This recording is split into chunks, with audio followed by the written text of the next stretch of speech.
नमस्कार। आप सबको विवेकानंद केंद्र कन्याकुमारी की ओर से हम सादर प्रणाम करते हैं। प्रिय भगिनी बंधु अभिन्नवर, आप सब जो सब भी समाज में दायित्व लेकर के कार्य कर रहे हैं, ऐसे हमारे मुखिया, सरपंच, एमसी, उनसे आग्रह है, प्रार्थना है, क्योंकि उनके पास उस समाज, उस समुदाय का प्रतिनिधित्व है जो आगे लोकल से लेके ग्लोबल तक जाने वाले हैं। तो यदि आप वहाँ अपनी भूमिका को समझ के बढ़िया से अगर अदा करेंगे तो निश्चित रूप से आपका भी नाम होगा, आपका गुणगान होगा।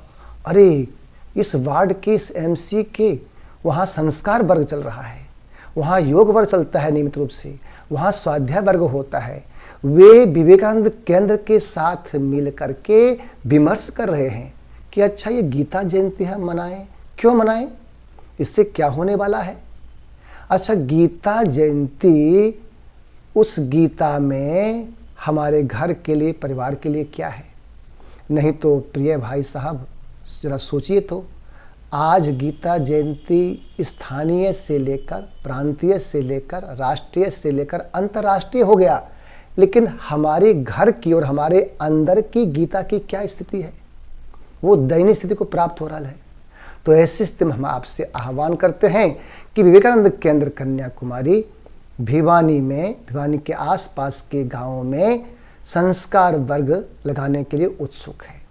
और यह वर्ग तभी चलेगा नित्य नियमित रूप से जब जो उस वार्ड के एमसी हैं, जो उस गांव के सरपंच हैं, मुखिया हैं, वे आगे आकर के वहाँ व्यवस्था बनाएंगे और अपने हाथ में दायित्व लेंगे, जिम्मेदारी लेंगे कि बिल्कुल विवेकानंद केंद्र के कार्यकर्ता, अधिकारी, आप लोग आइए, यहाँ पर सारी व्यवस्था हम करेंगे, परिवार वालों को इकट्ठा करेंगे, संवाद कराएंगे आपका, बोलिए क्या क्या व्यवस्था करनी है, जैसी व्यवस्था करनी है हम आपको पूर्ण सहयोग देंगे। हम इस वार्ड के एमसी हैं, हमारा दायित्व है, ये हमारे जन हैं, इन्होंने मुझे प्रतिनिधि के रूप में चुना है, हम इससे कदम पीछे नहीं उठाएंगे। हम अपने एमएलए साहब को भी बुलाएंगे, हम एमपी साहब को बुलाएंगे। देखिए विवेकानंद केंद्र इतना बढ़िया काम कर रहा है, ये प्रवास कर रहे हैं लगातार, तो इनके खर्च की व्यवस्था कुछ बनाइए आप भाई, सहयोग दीजिए। भिवानी में इतने समय से कार्य कर रहे हैं और इनका अपना एक कार्यालय भी नहीं है, जगह उपलब्ध कराइए, बना के दीजिए। जो लोग इस समर्पण से काम कर रहे हैं उनकी सेवा करने का दायित्व निश्चित रूप से हम सरपंच, एमसी, एमएलए, एमपी को बनता है। और भगवान कृष्ण ने गीता में उस 3 कार्य के लिए हमारा आह्वान किया है, परित्राणाय साधूनाम विनाशाय च दुष्कृताम धर्म संस्थापनार्थाय।